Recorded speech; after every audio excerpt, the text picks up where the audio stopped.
The love I gave her in the past gonna be enough to last if tomorrow never comes. I was the first one that ever booked Garth Brooks, period, into Canada.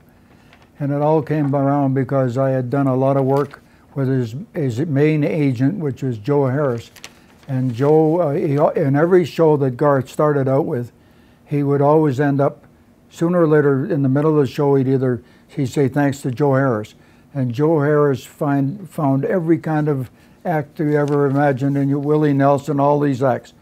And I remember sitting down with Joe one day, and I said, why would you pick Garth Brooks? And he said, you know, you've got a good pick. You can pick out talent, me. And he said, if you told me to listen to somebody, I would.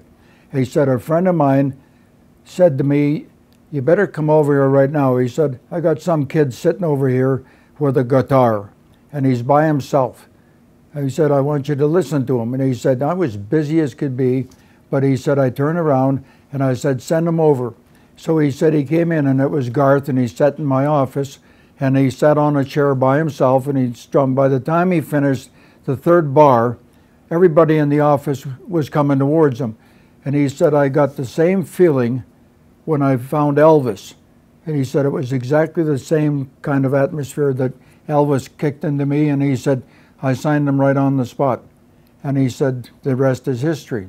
This picture here, when he was in town, I've been involved with the Stampede with security in the infield for 42 years.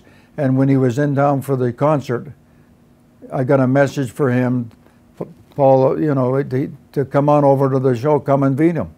And I sent a message back with Paul Rosenberg. I said, I can't come, I'm playing cowboy over here.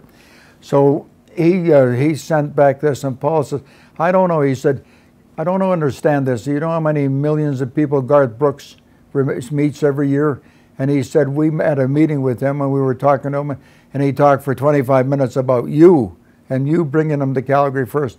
And he said, so then he signed this picture. He said, I don't know why I'm bringing it over here, but this is the picture that he signed for Garth Brooks. And he said, missed you, buddy.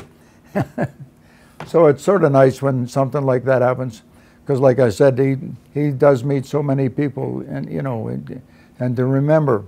But I think the thing was that we were the first, and we treated him right, and as a result, partly because of that, he still remembers and he still treats the fans right.